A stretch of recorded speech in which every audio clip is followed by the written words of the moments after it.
আসসালামু আলাইকুম। প্রিয় দর্শক, অন্য মঞ্চের আলাপচারিতায় আপনাদের সকলকে আমন্ত্রণ জানাচ্ছি। আসসালামু আলাইকুম রহমতুল্লাহি ওয়াবারাকাতুহু। সম্মানিত দর্শক, আপনারা যারা সামাজিক মাধ্যমে সংযুক্ত আছেন এবং সামাজিক মাধ্যমে কি ঘটছে এগুলো খোঁজখবর রাখেন, তারা দেখতে পেরেছেন যে অতি সম্প্রতি একটি ভিডিও, ছোট্ট একটি ভিডিও বার্তা রীতিমতো ভাইরাল হয়ে গেছে এবং সেই ভিডিও বার্তাতে জনাব তারেক রহমান তিনি বেশ উচ্ছ্বসিত হয়ে অত্যন্ত দৃঢ়তার সঙ্গে তার যে স্বভাবসুলভ ভঙ্গি, সেই ভঙ্গিতে দুই হাত নেড়ে জাতির উদ্দেশ্যে তিনি বলছেন, খুব শীঘ্র দ্রুত আপনাদের সঙ্গে সরাসরি দেখা হবে, সাক্ষাৎ হবে। খুব অল্প সময়ের একটা ছোট ভিডিও। এটি বিএনপির যে ভেরিফাইড ফেসবুক পেজ রয়েছে সেখান থেকে প্রচার করা হচ্ছে এবং বিএনপি যারা নেতাকর্মী তারা আবার এই ভিডিও বার্তাটি তাদের নিজস্ব যে ওয়াল সেখানে ব্যাপকভাবে তারা প্রচার করছে এবং সবাই বলার চেষ্টা করছে, আহলান ওয়া সাহালান, স্বাগতম এবং স্বাগতম।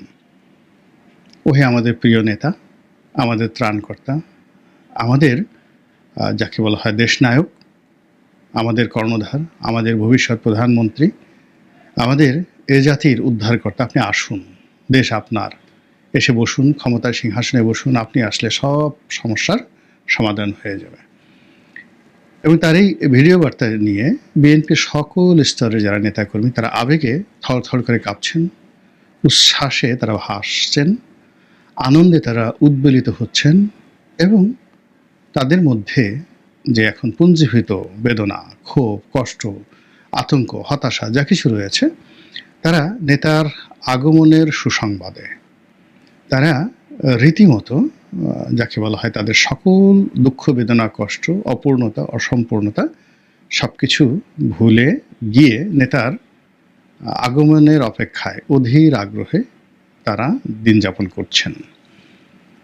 দল হিসেবে বিএনপি ভাবছে বা চেষ্টা করছে বা করবে তারেক রহমান সাহেবের যে আগমন, সে আগমনটিকে ঐতিহাসিক একটি মুহূর্ত হিসাবে তারা এটিকে যাকে বলা হয় একটা মাইলস্টোন রূপে বাংলাদেশে প্রতিষ্ঠিত করতে চাচ্ছে। ইতিপূর্বে বাংলাদেশে দুটো গুরুত্বপূর্ণ প্রত্যাবর্তন হয়েছে।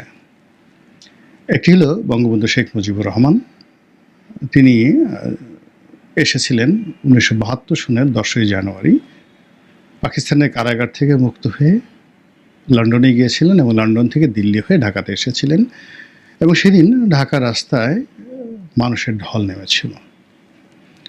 দ্বিতীয় যে একটা অভিষেক, আগমন এবং প্রত্যাবর্তন ঘটেছিল শেখ হাসিনার 1981 সালে, তিনি ভারত থেকে বাংলাদেশে প্রত্যাবর্তন করেছিলেন মে মাসে।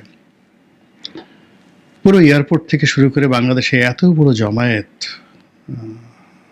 এমনকি বঙ্গবন্ধুর 10ই জানুয়ারির তারিখে যেভাবে লোক এসেছিল তাদের চাইতেও বেশি লোক হয়েছিল সেই যখন শেখ হাসিনা বাংলাদেশে এসেছিলেন। তো এ দুটো হলো একটি রাজনৈতিক দলের সর্বোচ্চ পর্যায়ের নেতাকে বরণ করে নেয়ার স্বতঃস্ফূর্ত সমাবেশের দুটো ঐতিহাসিক মুহূর্ত। এর বাইরে বিএনপি যখন ক্ষমতায় ছিল ঠিক সেই সময়টিতে সজীব ওয়াজেদ জয় বাংলাদেশে এসেছিলেন। তো সেখানে অনেক লোক হয়েছিল তাকে বরণ করে নেওয়ার জন্য। এটা আসলে বঙ্গবন্ধুর সঙ্গে বা শেখ হাসিনার প্রত্যাবর্তনের সঙ্গে সম্পৃক্ত নয়, তবে সজীব ওয়াজেদ জয়কে বরণ করে নেওয়ার জন্য আওয়ামী লীগের যে উচ্ছ্বাস ছিল, আবেগ ছিল, সেলিব্রেশন ছিল, উদযাপন ছিল, তারপরে এখানে ইনভেস্টমেন্ট ছিল, জাঁকজমক ছিল, ওটাও বাংলাদেশে কিন্তু ওর সঙ্গে অন্য কোনো প্রত্যাবর্তনের তুলনা করা যাবে না।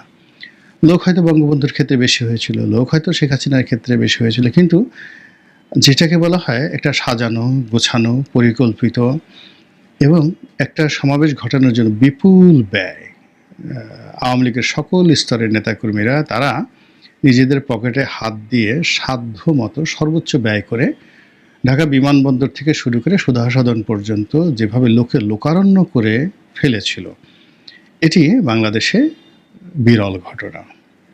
এবং সজীব ওয়াজেদ জয় আসার ওই সময়টিতে জনাব তারেক রহমান সাহেব তাকে স্বাগত জানানোর জন্য তার আপনজনদের মধ্যে কয়েকজন নেতাকে পাঠিয়েছিলেন। তার মধ্যে জহিরুদ্দিন স্বপন ছিলেন, শুভেচ্ছা সহ একটি পত্র, ফুলের তোড়া ইত্যাদি সহকারে। কিন্তু জাতির দুর্ভাগ্য যে জনাব তারেক রহমান সাহেবের হাওয়া ভবনের পক্ষ থেকে যে শুভেচ্ছা দূত এবং শুভেচ্ছা বার্তা এবং শুভেচ্ছা যে ফুলের তোড়া, শুভেচ্ছার ফুলের তোড়া, এটি সুধা সদনে গিয়েছিল। তো সেটার যথাযথ সম্মান এবং মর্যাদা সুধা সদনের পক্ষ থেকে, জয় সাহেবের পক্ষ থেকে রাখা হয়নি। তারেক রহমান সাহেবের যারা প্রেরিত যারা লোকজন রয়েছে তাদের সঙ্গে দেখা করা হয়নি।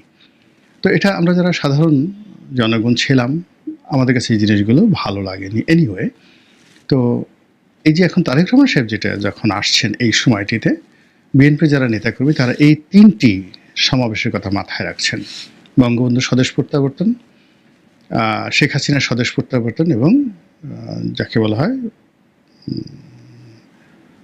সজীব ওয়াজেদ জয়ের বাংলাদেশ প্রত্যাবর্তন।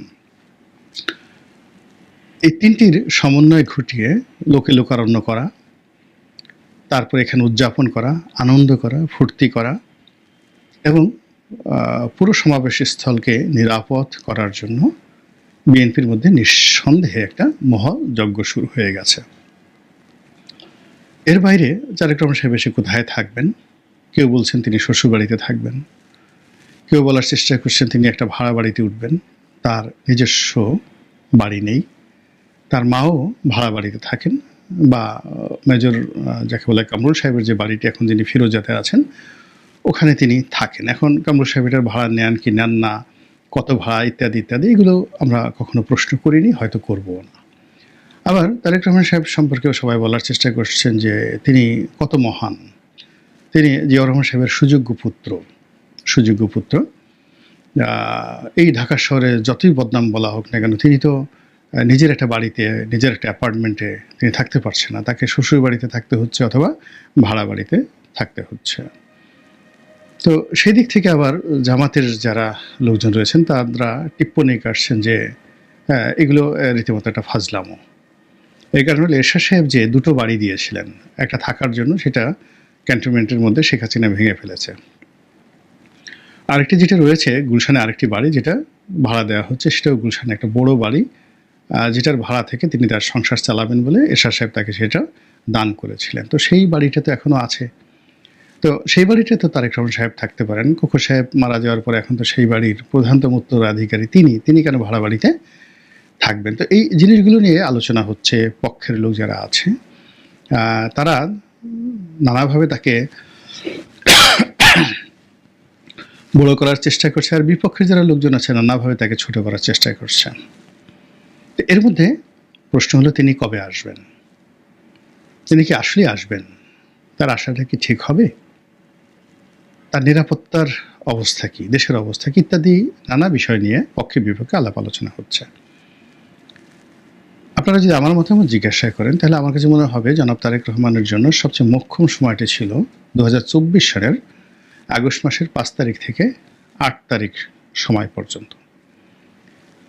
এই সময়টি তার জন্য জোয়ার ছিল, এই সময়টি তার জন্য মহেন্দ্র খান ছিল। এই সময়টিতে তিনি যা বলতেন তাই আইন হতো, যা সিদ্ধান্ত দিতেন ওটাই জাতীয় সিদ্ধান্ত হতো, তিনি যা বলতেন ওটা আইনে রূপান্তরিত হতো। কিন্তু আগস্ট মাসের 8 তারিখের পর থেকে পুরো পরিস্থিতি ধীরে ধীরে ধীরে ধীরে তার নিয়ন্ত্রণের বাইরে গিয়ে এখন তিনি এমন একটা স্পর্শকাতর অবস্থায় আছেন, না ঘরকা না ঘটকা। দলের মধ্যে তার অবিসংবাদিত ক্ষমতা রয়েছে, কিন্তু এই সময়ের মধ্যে তার সঙ্গে ক্যান্টনমেন্টের কেমন সম্পর্ক রয়েছে আমরা জানি না, ভ্যারি সেন্সিটিভ। আপনারা জানেন যে ক্যান্টনমেন্টের সঙ্গে তার সম্পর্ক খারাপ ছিল, ভীষণ রকম খারাপ ছিল। তিনি সেই তার যারা কোমর ভেঙে দিয়েছেন, তার উপর যারা জুলুম করেছেন, অত্যাচার করেছেন, তাকে যারা ফ্যানের সঙ্গে টানিয়ে রেখেছেন, এই ভিডিওগুলো ভাসছে। তিনি অবশ্য বলেছেন যে তিনি এগুলো ক্ষমা করে দিয়েছেন। তো তিনি ক্ষমা করে দিয়েছেন, কিন্তু যাদেরকে ক্ষমা করেছেন তারা সেই ক্ষমা গ্রহণ করেছে কিনা, সেই ক্ষমাকে বিশ্বাস করেছে কিনা, এটা তাকে নিশ্চিত হতে হবে শতভাগ। এর কারণ হলো যে এই বিষয়টি নিয়ে তার যে প্রতিপক্ষ রাজনৈতিক দল তারা টিটকারি করছে, টিপ্পনী করছে এবং নানা রকম বাতাস দিচ্ছে, ডালপালা নাড়াচ্ছে এবং চরমোনাই পীর সাহেবের যে বক্তব্য, সেই বক্তব্য এখনও কিন্তু নিদারুণভাবে রাজনৈতিক অঙ্গনে আলোচনা হচ্ছে। তো সেই বিষয়টি বিএনপি যারা কর্তা ব্যক্তি রয়েছেন, সামরিক যারা উপদেষ্টা রয়েছেন, তারা এখানে কি সমঝোতায় এসেছেন এটা আমি জানি না। ২ নম্বর হলো যে সেনাবাহিনীর মধ্যে সেনাপ্রধান, তার বাইরে জামাতপন্থী যে সকল প্রেশার গ্রুপ রয়েছেন তারা, শোনা যায় যে সেখানে হিজবুত তাহরিরও একটা প্রেশার গ্রুপ রয়েছে, তারা যারা বিএনপিকে কখনই ক্ষমতায় দেখতে চায় না, সর্বশক্তি দিয়ে বিএনপিকে প্রতিহত করতে চায়। মানে দুটো গ্রুপ, অর্থাৎ জামাতপন্থী প্রেশার গ্রুপ এবং হিজবুত তাহরির প্রেশার গ্রুপ। কিন্তু যিনি এখন সেনা প্রধান রয়েছেন মিস্টার ওয়াকারুজ্জামান, তিনি এখন কি চিন্তা করছেন? তিনি কি জামাতের পক্ষে, হিজবুত তাহরির পক্ষে, ইনুস সাহেবের পক্ষে, নাকি নিরপেক্ষ? এই বিষয়গুলো বিএনপিকে শতভাগ নিশ্চিত হতে হবে, শতভাগ নিশ্চিত হতে হবে। এরপরে যেটা আছে সেটা হলো তারেক রহমান সাহেব এই মুহূর্তে আসবেন, চলাফেরা করবেন এবং তার সেই চলাফেরার জন্যে রাষ্ট্রের পক্ষ থেকে তাকে যে সিকিউরিটি দেওয়া হবে সেটা কোন পর্যায়ের? সেটা কি আনসার দিয়ে দেওয়া হবে, বিজিবি দিয়ে দেওয়া হবে, বা পুলিশের যে নতুন ইউনিট করা হয়েছে সেই ইউনিট দেবে, নাকি তাকে এসএসএফ যেটি একজন প্রধানমন্ত্রী পেয়ে থাকেন, ডক্টর মোহাম্মদ ইউনূস পেয়ে থাকেন, এবং সর্বোচ্চ এসএসএফের যে প্রোটোকল সেটি তিনি পাবেন। তার নিরাপত্তার বিষয়ে যদি শতভাগ এই গ্যারান্টি, রাষ্ট্রীয় গ্যারান্টি না পাওয়া যায়, তাহলে তার ব্যক্তিগত নিরাপত্তা রক্ষার জন্য নিজস্ব বিনিয়োগ, নিজস্ব চেষ্টা এবং তদবির, এটা বর্তমান প্রেক্ষাপটে খুবই ঝুঁকিপূর্ণ। আমাদের সামনে খুবই একটা জঘন্য উদাহরণ আছে, সেটা হলো বেনজির ভুট্টোর উদাহরণ। তিনি যেভাবে, ঠিক এই তারেক রহমান সাহেব যেভাবে নির্বাচনের আগে আগে আসছেন, ওভাবে তিনি দুবাই থেকে পাকিস্তানে এসেছিলেন এবং তার যে বিয়োগাত্মক ঘটনা ঘটেছে পাকিস্তানের রাজনীতিতে, ওটা পাকিস্তান অ্যাবজর্ব করতে পেরেছে। পাকিস্তান পিপলস পার্টি পেরেছে, আসিফ আলী জারদারি পেরেছে, বেলওয়াল ভুট্টো পেরেছেন, এবং পাকিস্তানের অন্যান্য রাজনৈতিক শক্তি, আমরা যতই এখান থেকে তাদেরকে বলি না কেন, আমরা এখনও পাকিস্তান জুডিশিয়ারি, মিলিটারি, তাদের যে সিভিল সোসাইটি, তাদের এমনকি মিডিয়া, এখনও পাকিস্তানের মিডিয়া যে পাওয়ারফুল, তার মানে 100%1 আমরা অর্জন করতে পারিনি এখনও পাকিস্তানের সরকারি দপ্তর, প্রধানমন্ত্রীর কার্যালয়, রাষ্ট্রপতির কার্যালয়, সেনাপ্রধানের বাসভবন, সেখানে যে জৌলুস এবং জাঁকজমক, তার 100%1 আমরা তার ধারের কাছে যেতে পারিনি। সেখানকার চিফ জাস্টিস, তার যে ক্ষমতা, প্রাদেশিক ক্ষমতা, ফলে ওখানে রাষ্ট্র, মিলিটারি, সিভিল অ্যাডমিনিস্ট্রেশন, রাজনীতিবিদ, সিভিল সোসাইটি, তারপর আমলা, এরপরে কমিউনিটি লিডার, যারা বিভিন্ন প্রদেশের যে সকল ধর্মীয় গোষ্ঠী রয়েছেন, সম্প্রদায় রয়েছেন, তাদের নেতা, এরা এতটা শক্তিশালী যে ধরুন একটা এলাকাতে, মানে ধরুন পাঠান বংশের একজন মুরব্বী, তো পাঠান বংশের একজন মুরব্বী, তিনি এতটা শক্তিশালী যে ওখানকার যে জিওসি মেজর জেনারেল রয়েছেন, তিনি কখনো তার সঙ্গে কন্ট্রাডিক্ট অ্যান্ড কনফ্লিকশনে যান না, কখনো যান না। ঐতিহাসিকভাবে রক্তগঙ্গা বয়ে যাবে। ফলে কি হলো, যখন প্রয়োজন হয় তিনি যখন জিওসির সঙ্গে দেখা করতে যান, জিওসি তাকে সম্মান জানানোর জন্য সেই কমিউনিটি লিডারকে, বংশীয় নেতাকে জানানোর জন্য, সেটা বেলুচিস্তান হোক, সিন্ধু হতে হোক, কিংবা অন্য জায়গাতে হোক, তো উনি রাস্তায় নেমে, গেটের বাইরে নেমে তাকে অভ্যর্থনা জানান। আবার জিওসির যখন দরকার হয় তখন তিনি গিয়ে সেই নেতার সঙ্গে দেখা করার জন্য তিনি যথেষ্ট তোয়াজ, তদবির, তমিজ এবং উপহার সহ নেতার সঙ্গে দেখা করেন। এইভাবে আসলে ওখানে একটা চমৎকার ব্যালেন্স হয়। ফলে ওই সমাজে অনেক কিছুই তারা অ্যাবজর্ব করতে পারে। কিন্তু আমাদের সমাজে আসলে এই মুহূর্তে বড় কোনো ক্ষয়ক্ষতি, একে তো শেখ হাসিনা নেই, আওয়ামী লীগ নেই, হাহাকার করছে চারিদিকে, জামাতের আমির অসুস্থ, তার যাকে বলা হয় বুকের থেকে মানে 5টি সেই যাকে বলা হয় কি বলবো এটা, মানে হার্টের যে ব্লক, এই ব্লগগুলো অপসারণ করা হয়েছে, তিনি এখনও হসপিটালে রয়েছেন, এবং সেখানে যদি তারেক রহমান সাহেব আসেন এবং তার নিরাপত্তাজনিত বা অন্য যে কোনো দুর্ঘটনা, সেই দুর্ঘটনা এই জাতি যাকে বলা হয় অ্যাবজর্ব করতে পারবে না, তছনছ হয়ে যাবে। তো কাজেই তিনি আসছেন, তিনি আসতে চান, কিভাবে আনা হবে এই বিষয়গুলো নিয়ে আমি শুধুমাত্র আমার যে অভিজ্ঞতার কথা আছে সেটা বললাম। এখন রাষ্ট্র কর্তা ব্যক্তি, বিএনপির যারা সংশ্লিষ্ট লোকজন রয়েছেন, তারা তাদের সামর্থ্য অনুযায়ী ব্যবস্থা নেবেন, সিদ্ধান্ত নেবেন। আমরা যারা আমজনতা, আমরা শুধু দেখব আর তালি বাজাবো। আল্লাহ আমাদের সবাইকে হেদায়েত দান করুন, নিরাপদ রাখুন এবং ভালো রাখুন। আসসালামু আলাইকুম রহমতুল্লাহি ওয়া বারাকাতুহু।